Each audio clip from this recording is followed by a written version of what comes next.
네, 안녕하세요. 안정우 강사입니다. 네, 이번 시간에는 포토샵을 처음 하기 위해서 도큐멘트를 열기 위한 그런 과정을 수행을 해보도록 하겠습니다.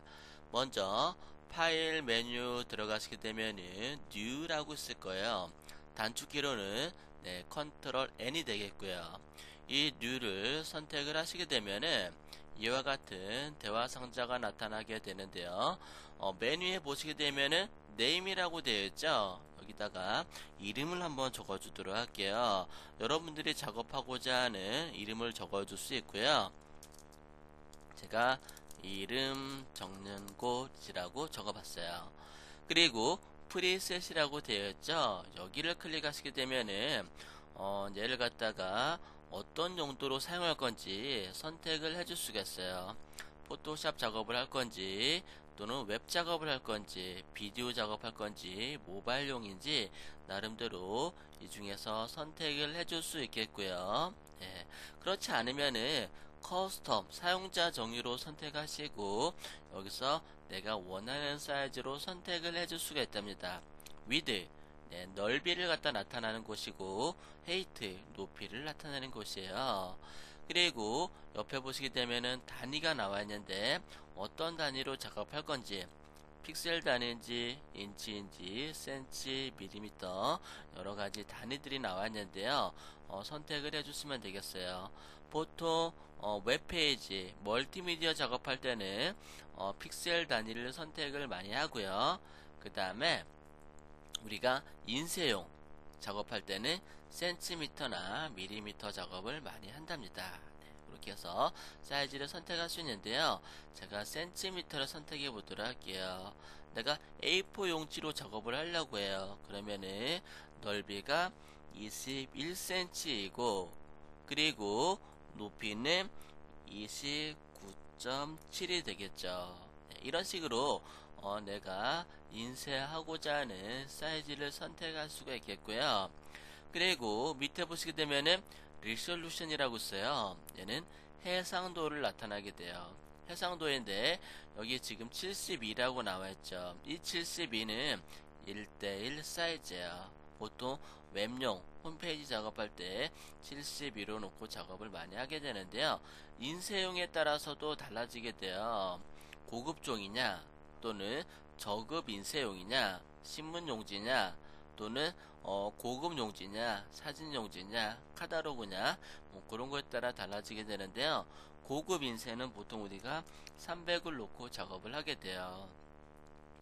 그리고 밑에 보시게 되면은 칼라 모드라고 되어 있죠. 네, 어떤 모드인지 살펴보도록 할게요. 그레이스케일, RGB, CMYK, 랩, 비트맵 칼라가 있는데 다른 것들은 잠깐 접어두고요. 비트맵, 그리고 그레이, RGB, CMYK, 랩 칼라 있는데 우리가 가장 많이 쓰이는 거는 그레이스케일과 그리고 RGB 그 다음에 CMYK 모드가 되겠어요. 일반적인 그냥 그림 파일 우리가 비트맵으로 많이 알고 있는데요. 약간씩 뭐 차이 날 수는 있겠지만 그레이스케일부터 설명을 드리도록 할게요. 그레이스케일은 흑백 이미지를 나타나게 돼요. 예, 흑백 작업하고자 할 때 그레이스케일을 갖다가 선택하시면 되겠고요.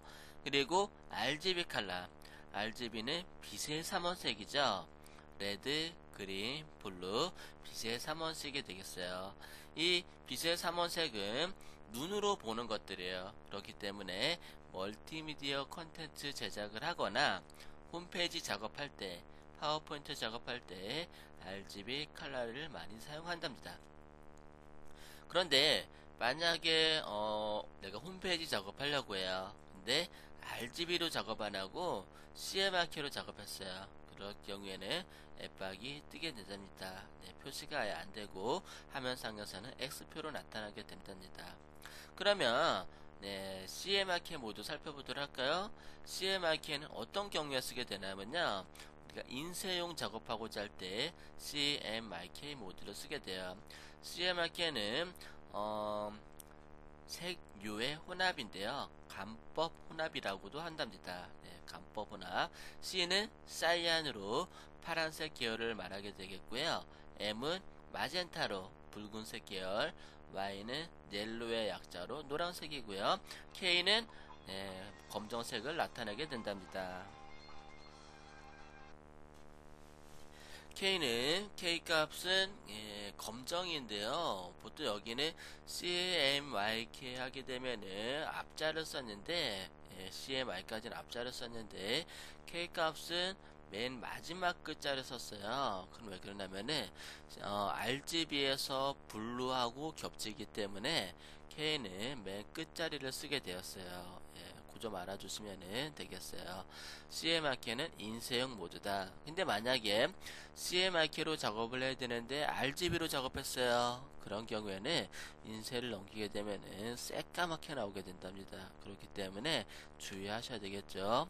RGB 모드로 작업했을 때는 한번 잘못하면은 새로 작업하면 되지만 CMYK는 인쇄 한번 나오고 나면은 돈 낭비에 시간 낭비에 실수가 없어야 되겠죠. 그런 점도 주의해 주시고, 그리고 비트 수가 나와 있죠. 1비트, 8비트, 16비트, 32비트 되어 있는데 보통 우리가 8비트 많이 사용해요. 많이 사용하는데 사진 작업할 때 16비트나 32비트 기기에 따라서 그 비트 수에 맞춰서 작업을 하게 되고요. 그리고 백그라운드 컨텐츠라고 되어 있죠. 백그라운드를 어떤 색으로 쓸 건지 정해주는 거예요. 화이트 기본 흰색이고요. 백그라운드 컬러는요, 여기 지금 여기 툴박스에서 백그라운드 컬러가 그냥 묻어가는 거고, 트랜스퍼런트는 투명한 색을 갖다가 트랜스퍼런트라고 하게 돼요. 투명한 거. 그리고 보시게 되면은 어드밴스드라고 있는데 여기서는 조금 더 섬세하게 작업을 할 수 있겠는데요. 요거는 이제 보시게 되면은 그 동영상에 관련된 그런 포맷들이에요. 그래서 NTSC를 쓸 거냐, 펄 방식을 쓸 거냐, 뭐 그런 부분들을 갖다가 자세하게 설명을 나와 있는데요. 우리나라 같은 경우는 NTSC를 쓰고 있죠. 미국식 방향인데 옛날에 그런 거 TV에서 많이 나왔을 거예요. 미국식을 따라가느냐, 유럽식을 따라가느냐, 그런 부분들 말이 많은데, 우리나라는 어떻게 보면은, 이 펄 방식이 더 적당해요. 왜냐면은, 이 펄 방식은 유럽식 방식이야. 유럽식 방식인데, 이 펄 방식은, 좁은 공간에, 산악지대가 많은 그런 형태가 굉장히 좋아요. 전파가 잘 전달이 되기 때문이죠.